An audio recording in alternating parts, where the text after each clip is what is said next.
Imagine transforming your workplace into a powerhouse of collaboration, innovation, and resilience, where every team member feels empowered and every challenge is met with agility and grace.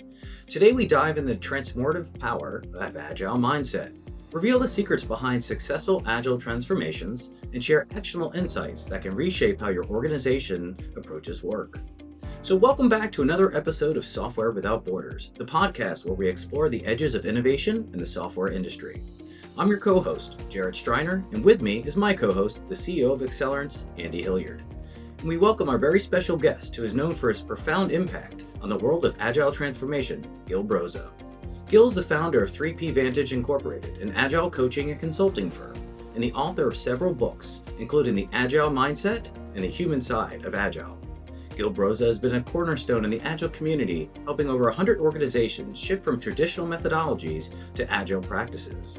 His approach is unique, focusing not just on Agile processes, but on the mindset and cultural aspects that are crucial for meaningful and sustainable change. So whether you're new to Agile or live the Agile mindset, you'll find a wealth of wisdom in today's episode. Before we dive in, please make sure to subscribe and leave a review if you find our discussions insightful. Now let's welcome Gil Broza to the show. Gil, thank you for joining us today. Thank you for having me. So let's start with your journey. You started in software engineering in the early 1990s. How did you move from the world to focus in on the human side of Agile?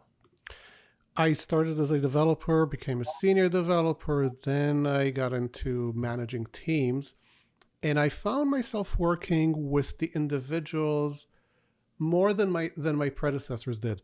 I found myself having short daily meetings with everybody, planning together, doing a lot of things that later I would discover have this name, Agile. At some point, I fell full-time into extreme programming, XP, and I was doing test-driven development and building products this way, and I got a feel for the heavy-duty technical side of Agile. I loved it. I decided I want to be a coach. I want to go out and train people and coach people and help everybody learn this amazing new thing. We're talking 2004, early days for Agile, even though it had been around for a while, but very few people knew about it. And a few more years of this, and I realized that I get somewhat different results from other coaches. And when I realized the reason, it hit me that I really put people first.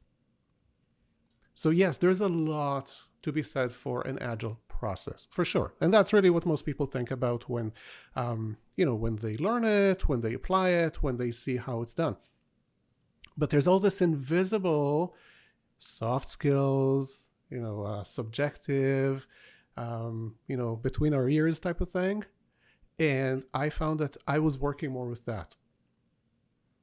And then it came time to teach a course, and I was teaching a course for project managers, how they find their way in Agile. And then I realized so much of the content I put in there is really on the human side of Agile. And that the content from that course became the foundation for the book.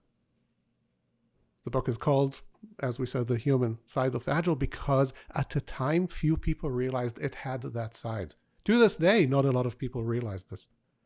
So, Gil, you just mentioned one of your books, and Jarret, in the intro, you mentioned two of the books: The Agile Mindset, yes, The Human Side of Agile, and your most recent book, Deliver Better Results. Yes. So, I'd like you to walk us through both on a chronological basis, but also just as an evolutionary basis, sort of.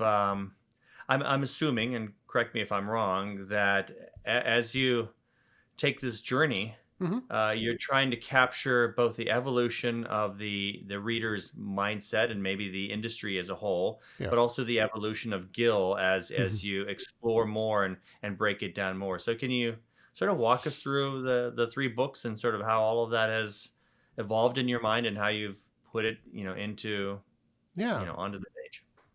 So I want to start with the evolution of Gil, because Gil had twin children born around the time I started Agile coaching. And so now they're 20 and a half. And my entire parenting experience has been informed in part by what I have done with and for clients, and vice versa. So when I wrote The Human Side of Agile, it came out in 2012. It was, team focused. That's really how we talked about Agile back then, the team. People didn't really speak much about scaling Agile at that time. It was just starting. So it was very much about the team. And, Scrum Masters were a big deal at the time. Coaches were becoming a big deal at the time. And what I suggested in that book is that we actually need an explicit role, which I call the Agile team leader. Originally, it was the Agile project manager, but then I realized, not everybody's doing projects. So the Agile team leader, and I defined it as, the role that is responsible for growing a solid Agile team. Really taking responsibility for, so not like uniquely accountable for that, for helping the team thrive using Agile methods. Okay, I did more and more work on that front. I worked with clients, big and small, both people side, process side. And then I realized that what was missing in our industry is an articulation of what it means to be Agile. Around that time, a lot of people were saying, there's the doing and then there's the being. The being is when you're for real, and doing is going through the motions. Okay, fine, but that's not a useful definition. Because what does it mean to be Agile for real? Okay, so if you were to read the discussion boards, the blogs at the time, that was before LinkedIn posting became a big deal, you would have seen, you're being Agile when you're following the Agile manifesto. Okay, but the manifesto doesn't say a whole lot. So operationally, if you're totally new to this and you say, I kind of like where you're going with this Agile thing. I would like to be Agile. Okay, help me understand.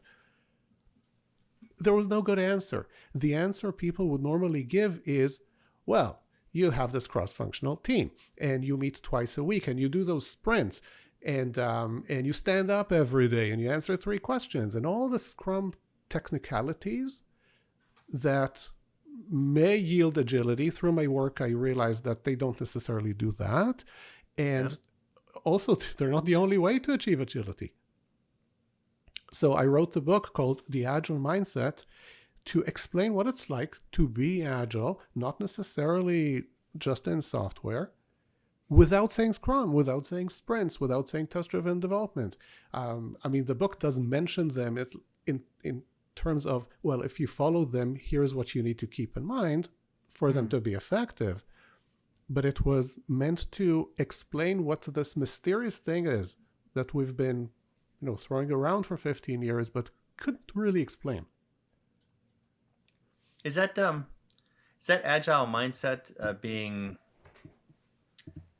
more widely adopted these days, or how is that getting into the marketplace? I had a call earlier with a client, and our director of strategic offshore initiatives almost said verbatim what you just said the last 2 minutes. It's not about following Agile practices, but really getting the client to buy into the Agile mindset. I'm like, did he read your book? I know he talked to you at some point, but it's, so it's good to know that it's, at least some people are thinking that way.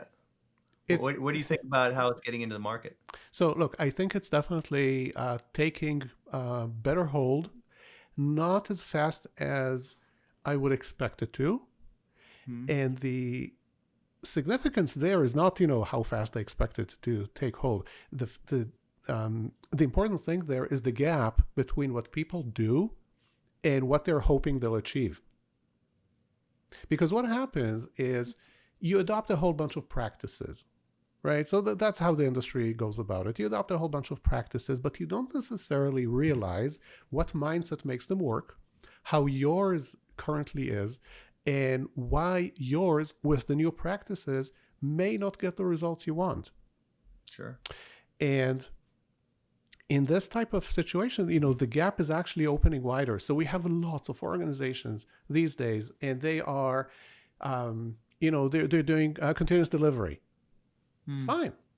Continuous delivery is a good idea.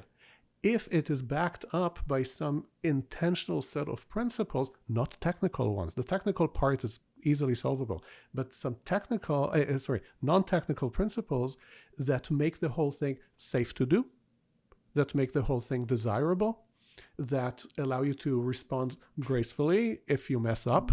And when you do continuous delivery, you could mess up, right? Because you remove barriers to releasing code.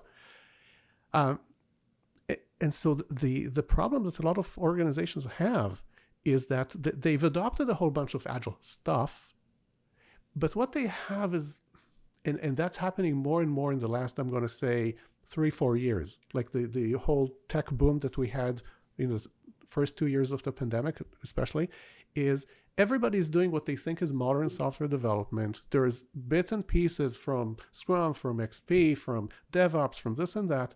It's not necessarily coherent, self-consistent, and it is not driven by an intentional set of ideas, which I refer to as values, which are, what are we optimizing our way of working for? What effects are we hoping to accomplish by working a certain way? And so what you get is a mix and match.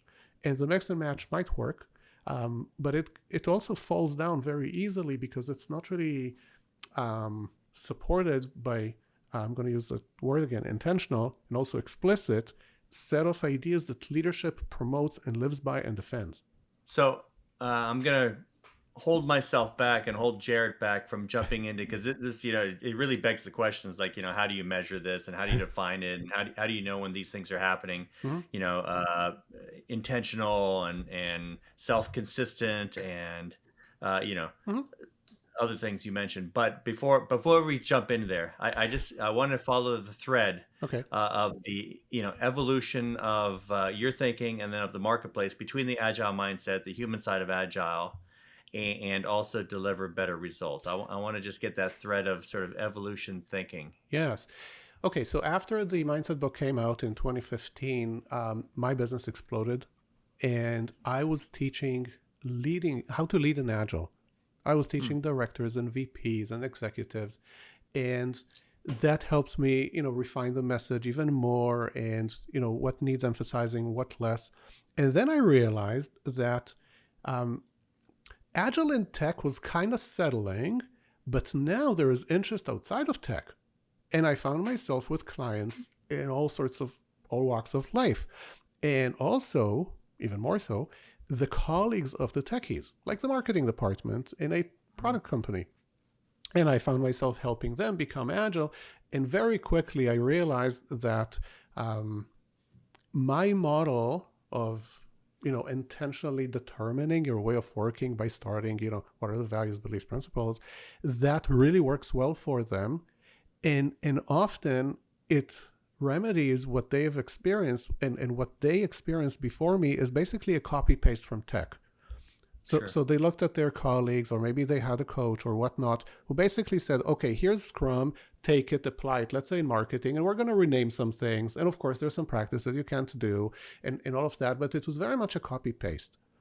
And, in tech, we know that you can't really have effective Scrum without a technical discipline, but that doesn't carry over the same way into marketing or finance or HR. Okay, so what do you do there?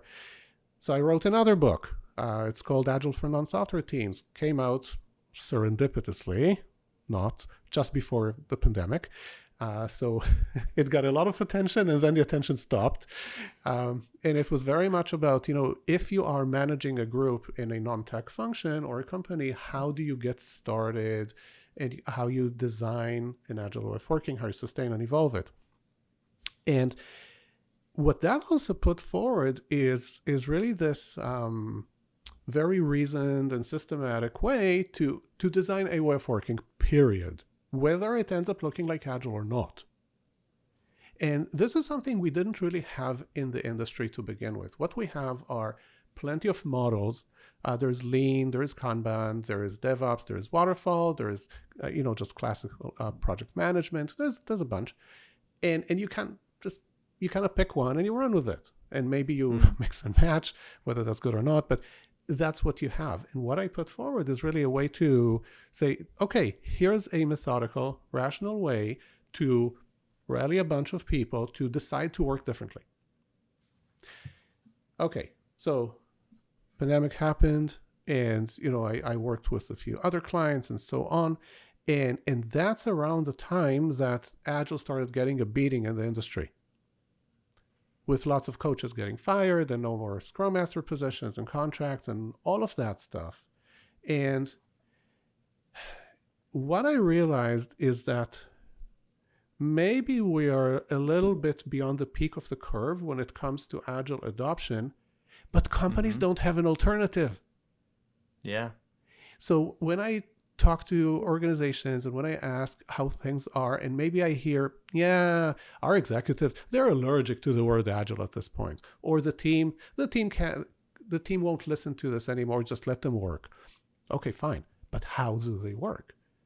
Right? So they do some things. They do pull requests, and they do sprints, and of course they use Jira because that's what everybody does, and stuff like that. And but what is, like, if you pin down a leader and said, you have a minute to explain to me in plain language how we get work done effectively and successfully here, it would have been a mishmash. A mishmash of ideas, all of them good on their own, but not necessarily a coherent set that is optimized for what the leader wants to and needs to achieve. So I wrote Deliver Better Results, and what that is how do you make your current value delivery system, it's a term I kind of coined, how do you make that value delivery system more fit for its purpose?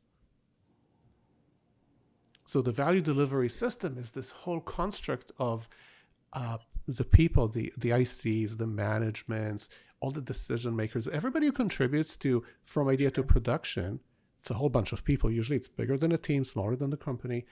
How do you make that set of people and how they work produce better results without forcing you into, it's got to be Scrum, it's got to be safe, it's got to be Kanban, it's got to be PMBOK, it's got to be measurable.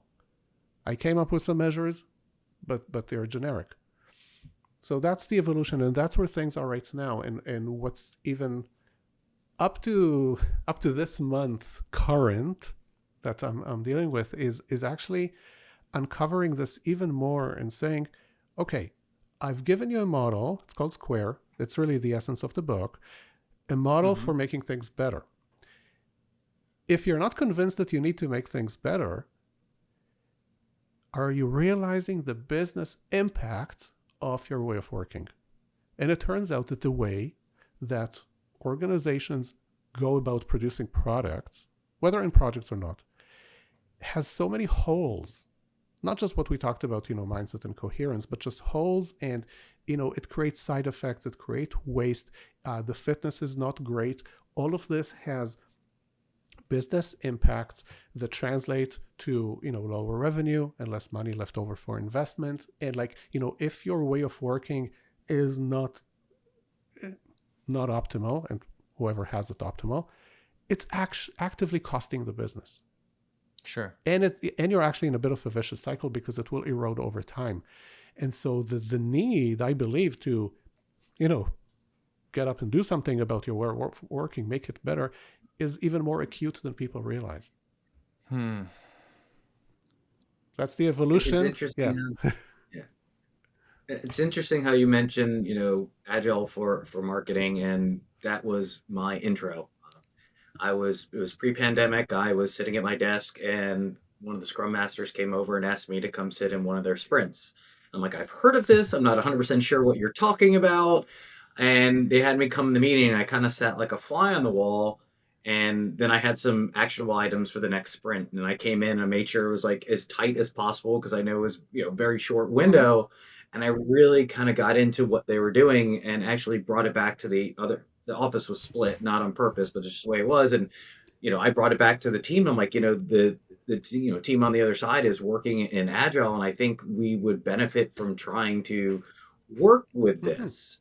That being said, since I'm the non-techie part of it, how does working with, just trying to get an Agile transformation, how does that come about? How do you get leadership to actually take part in a agile transformation that it would actually make a larger impact, because it made an impact on the way we were working, because I felt we were taking too long to turn around things.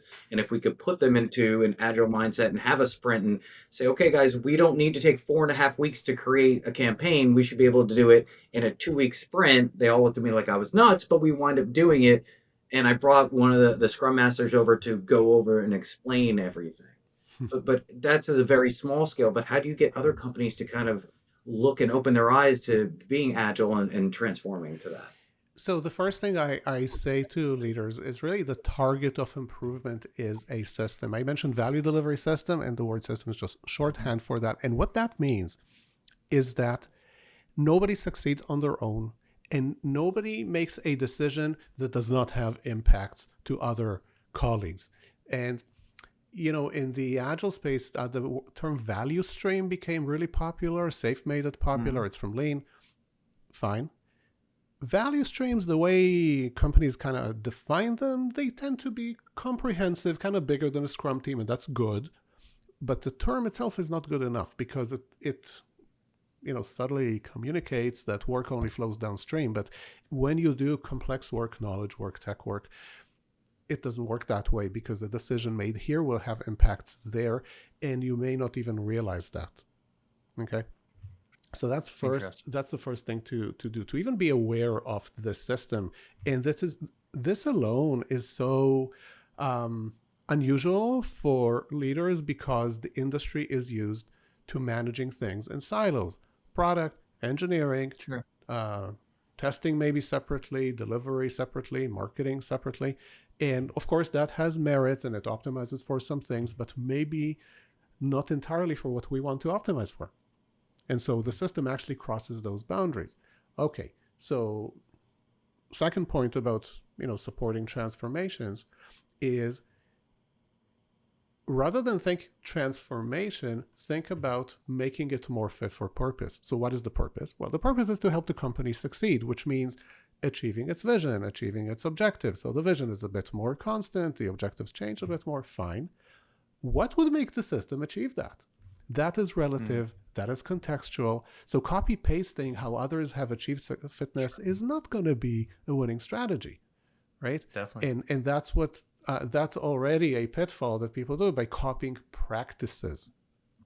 Okay, so that's another thing. Thinking that practices will get you to an end result without sort of putting the end in mind as number one priority, and then customizing a system in order to meet, fit for purpose, right? Exactly, because here's the thing. So in organizations, we always know about setting goals, right? And we know about the process, and we know about documenting practices, but the whole thing of mindset is just a blind spot. And mindset is simply this set of choices that people make in the execution of the practice, right? So I can be, for instance, I can help my kid with his homework. Well, not anymore. He's in university. But if I did that, I can do this with the mindset of, I know best. I really want you to get 100. I'll do what I can for you to get 100. I could also do this with the mindset of, this is your work. You need to live with the results. I want you to grow from this interaction with me right now. And so I will say things differently, and I will contribute differently, and I will probably act more as a coach rather than a, helicopter parent. And it's the same thing at work. So for instance, Jarret, you mentioned sprints, right? It is shocking. To this day, 2024, people still don't always realize why we do sprints. Like, what's the big idea? Because there's really no law of nature, right? There's nothing saying, well, work in short time boxes.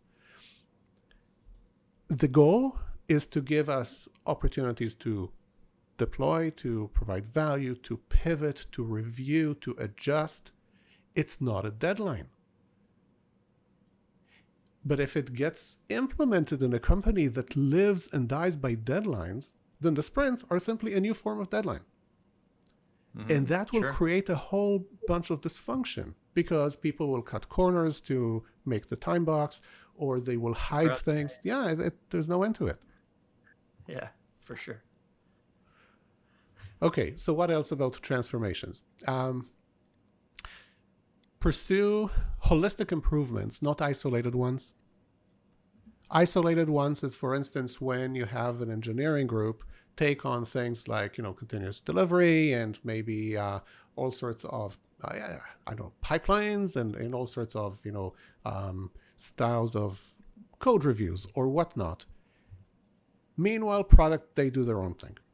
Product keeps going the way they've done before. Or if you're talking about an internal build and you have business partners, right? So maybe you're improving in IT, but your business partners are still doing the same thing they did yesterday and the year before. So you're not going to succeed together, but it's a system, so even less so, right?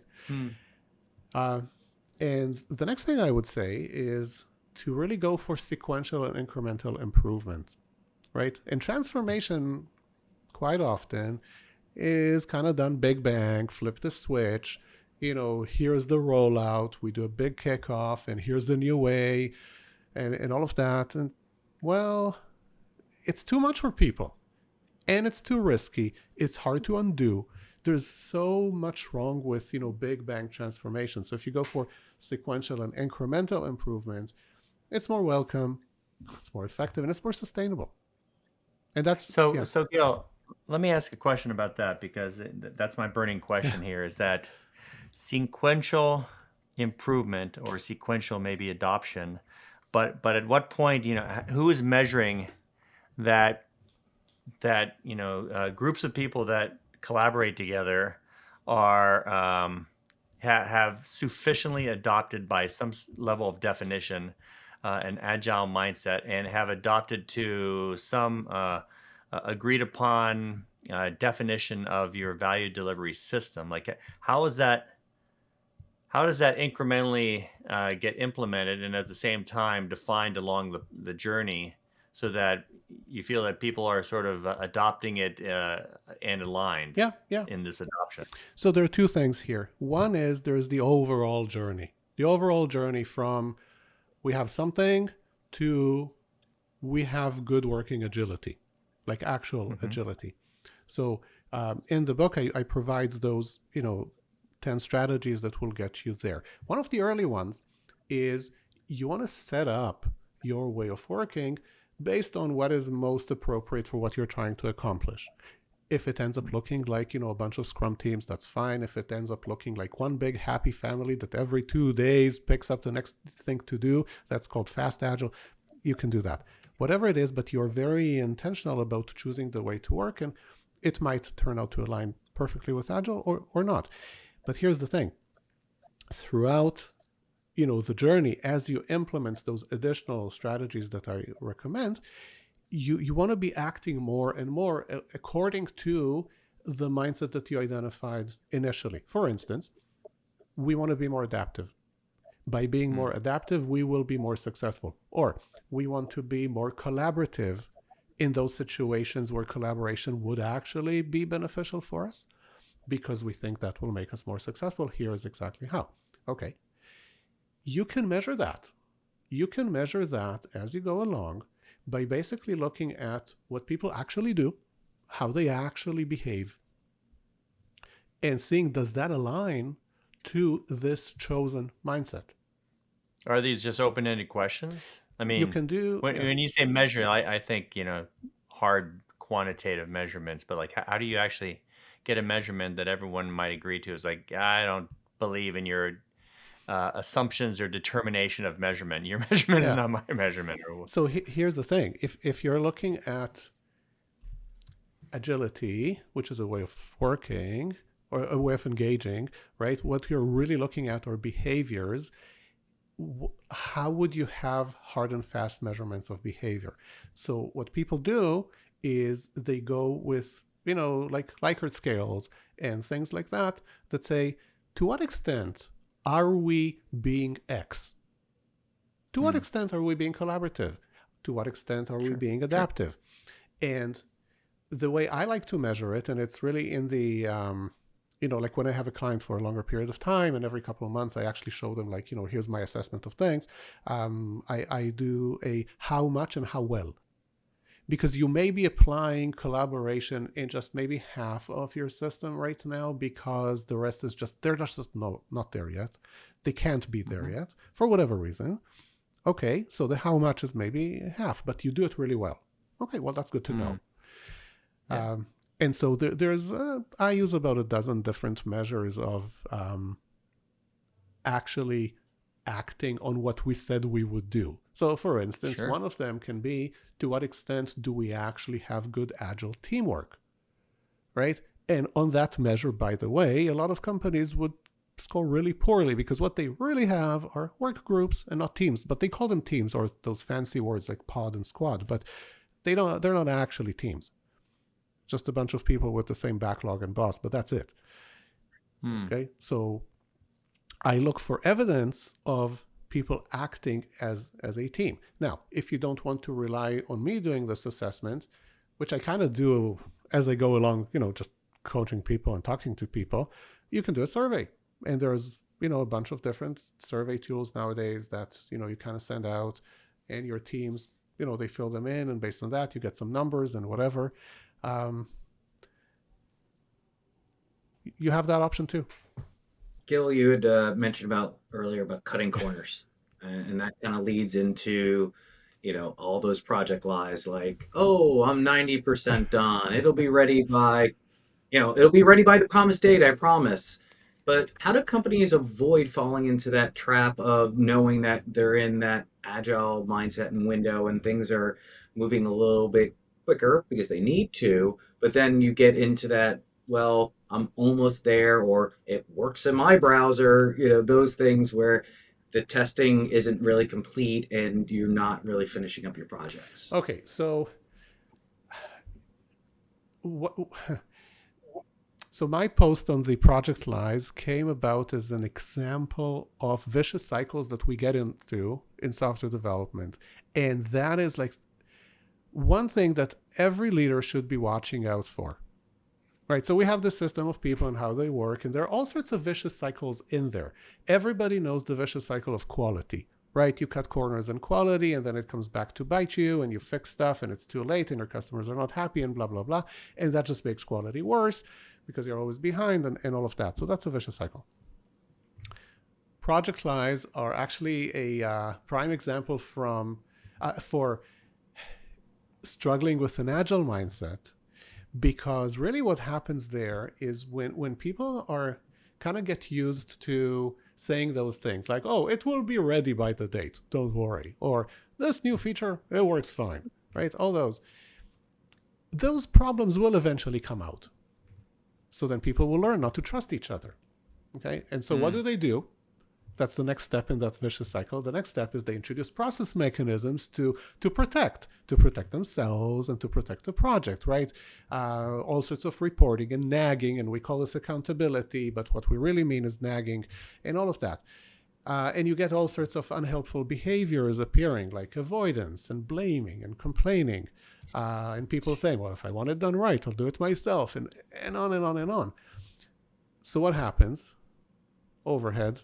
It takes longer to finish anything to anyone's satisfaction. Okay, teamwork takes a hit. Okay, people are not happy with the work. If they see more problems, they're not likely to flag them because they know that will come back to bite them. And there you have a vicious cycle, because then they continue to kind of feel like they have to resort to those project lies. Why is that important for, adopting an agile mindset? Because often the remedy or the thing that would prevent this from happening in the first place is transparency and safety, two really big principles in the agile space.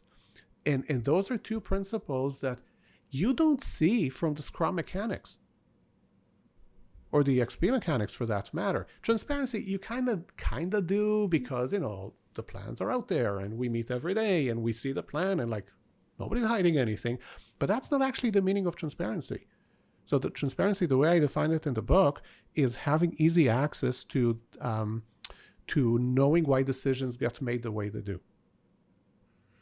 So it's not just, hey, I share everything. But no, when decisions are made, which is the important thing in systems, everybody understands why they got made the way they did. And so you're less likely to want to hide things. The other principle, which is totally abstract and totally invisible, is psychological safety. Do people feel safe to speak up and say, we have a problem here, I'm behind, this is not going to fly, something like that.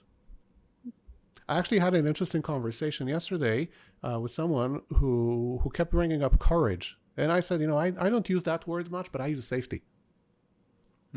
Scrum was about courage. Okay.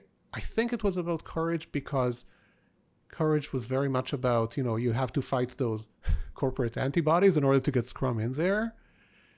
Sure. But we don't want people mustering courage because they're in an environment of fear. We want to eradicate the fear in the first place, right? Yeah. We want you to Absolutely. act not because you're courageous, but because you know you will not be harmed.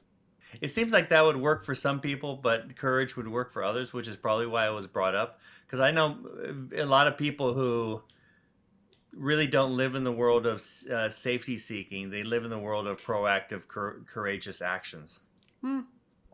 So I know people like that. But here's the thing.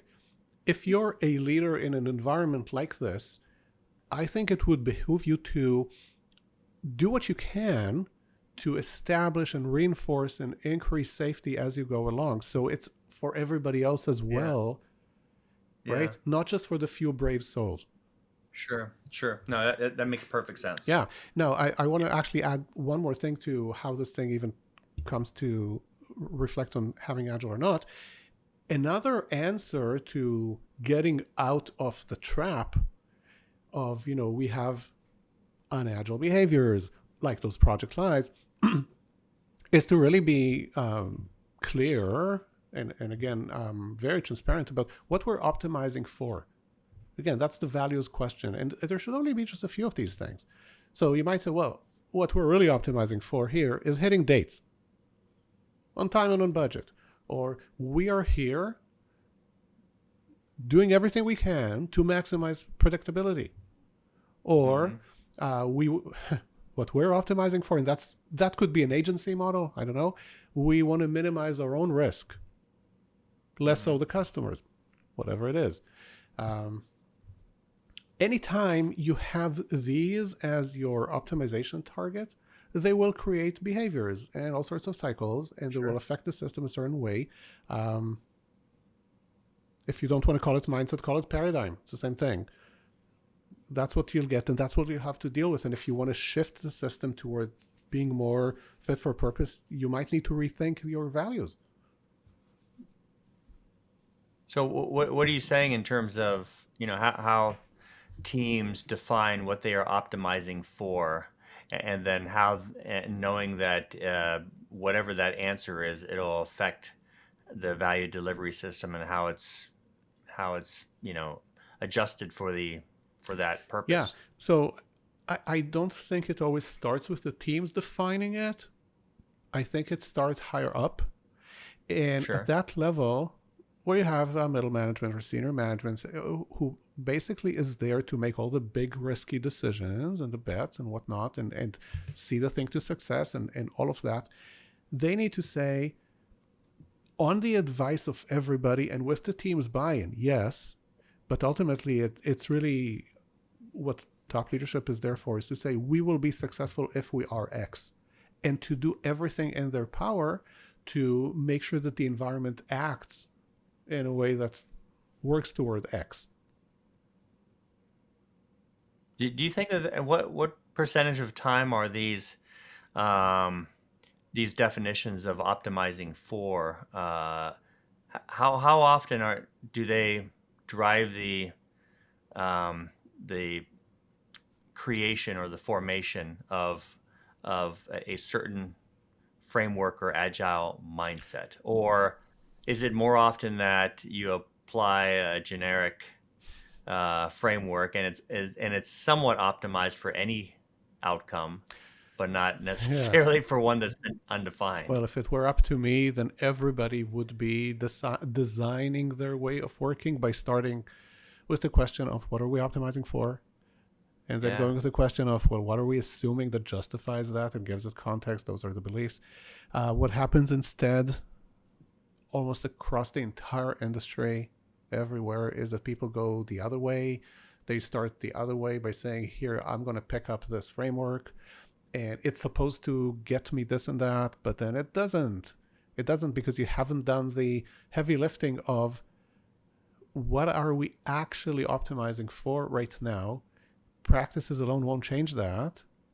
We need to be, on top of it. And we need our leadership to align to this, because otherwise everybody works at cross purposes. This has been the bane of the Agile world, that you have teams legitimately embracing the Agile mindset, being adaptive, collaborative, evolutionary work, all of that good stuff. But, the executives and stakeholders that they deal with, they haven't realized it. They haven't made a change.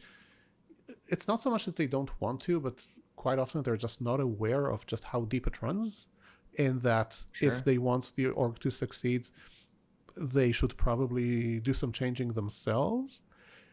And I'm not even talking about changing personality. We don't need people to do that. We just need people to be saying, well, for what we're trying to achieve here, I need to be acting differently, and not just do what I've always done.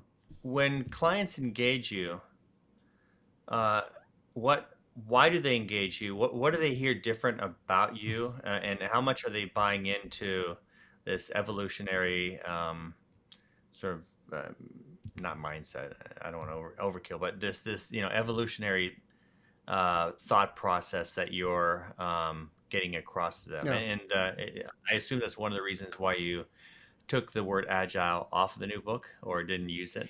Well, the word agile is not in the new book because it is, strictly speaking, not about agile.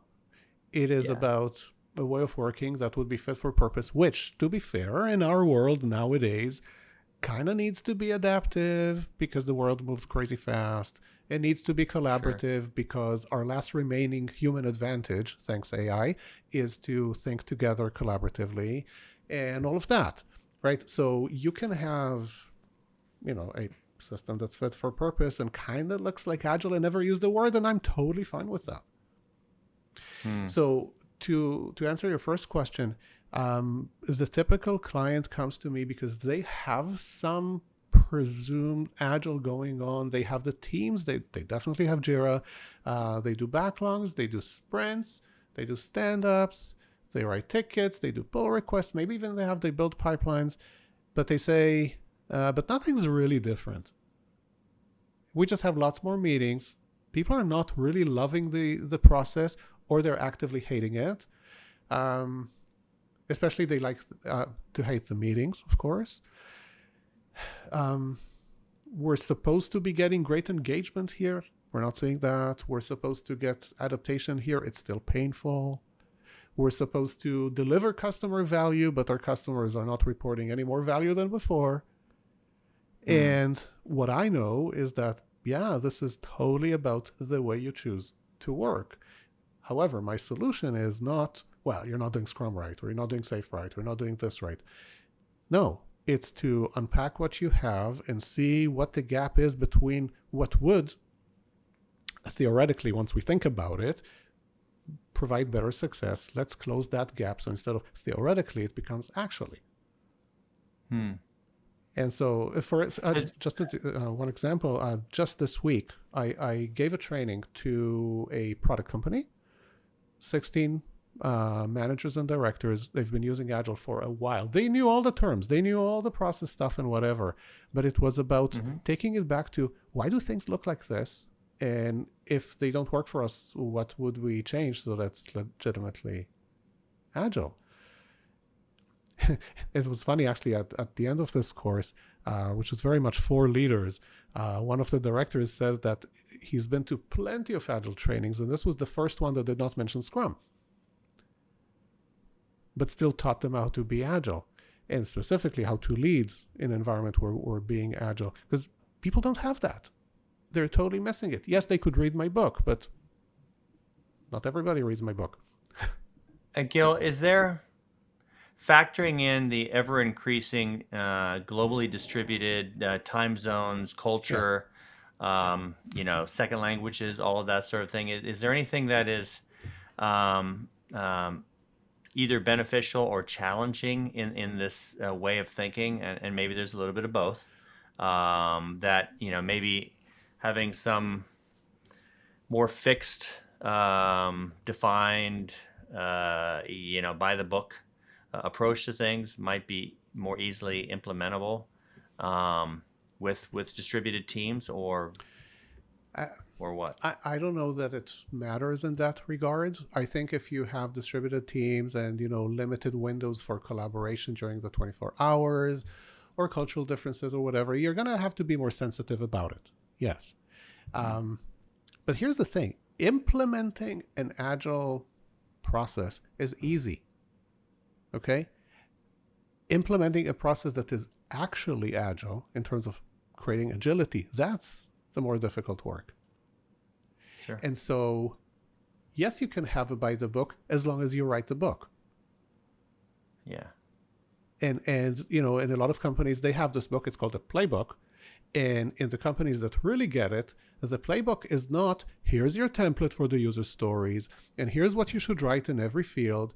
The playbook is, again, a set of values and principles and behaviors that we think will be successful, and guardrails, and we want to act like this and not like that, and so on. And it's not 70 pages, it's 5. Which is always good. But looking ahead, how do you see the future of Agile continuing to evolve as you've seen the ebbs and flows of everybody using it to them pumping the brakes and then now slowly accelerating back into using it? Yeah, so I think it will go. I think we'll see these scenarios. So one scenario is a bunch of companies populated by leaders who are totally into an agile way of working. They've done this before. They know how to get it, and they lead teams that are good with it. Is it perfect?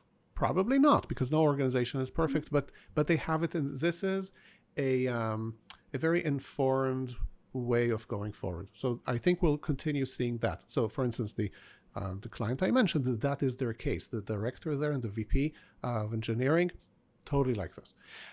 I think in many, many other organizations, probably more, what we will see is a lot of the agile mechanics in place. Again, practices, roles, artifacts, lingo.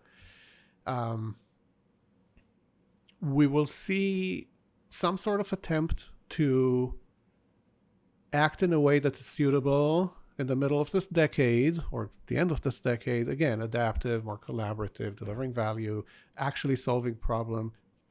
But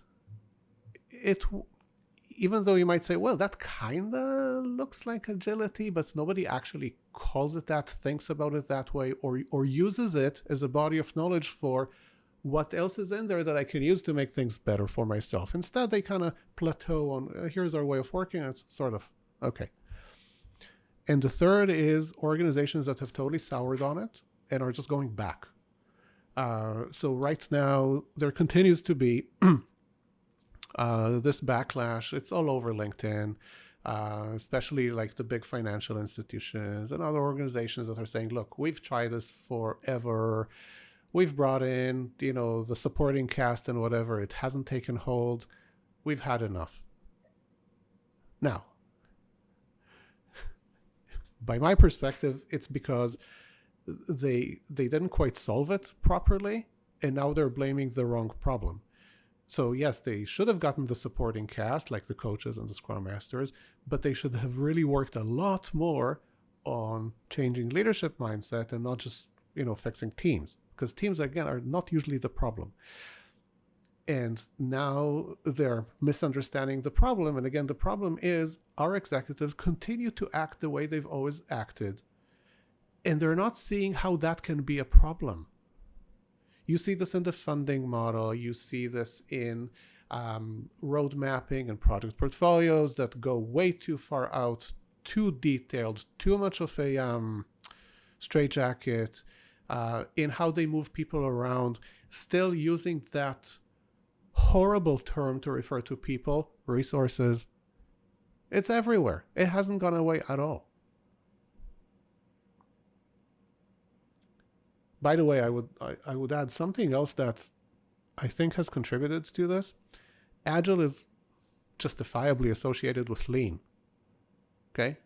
Lean, however, is not the best recourse for software development because lean is about reducing variety and whatnot, whereas Agile is not. Fine. But lean took a hit during the pandemic, right? Because everybody, their supply chains got too lean, and then and that's how we got inflation and a whole bunch of other things. So now lean is like, oh, we were too lean. So by implication, maybe by Agile, we went too loose. But no, it doesn't have to be this way. It really doesn't. That brings us to the end of another insightful episode of Software Without Borders. Today we explored the deep, often overlooked aspects of Agile that go beyond just processes and tools. Gil Broza shared invaluable wisdom on how a true Agile mindset focuses on people, collaboration, and continuous improvement. His perspectives have shed light on why fostering a culture that embraces these values is essential for any organization aiming to thrive in today's fast-paced and ever-changing environment.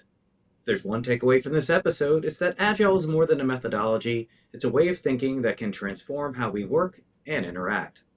By prioritizing the human side of Agile, we can create more resilient, innovative, and successful teams. We hope you found today's conversation as inspiring and enlightening as we did. Thank you for tuning in, and if you enjoyed this episode, please subscribe to our podcast and leave a review. Your feedback helps us bring you more relevant and valuable content. Until next time, keep pushing the boundaries, and remember, the best software solutions come without borders. Stay agile and inspired, and we'll see you in the next episode.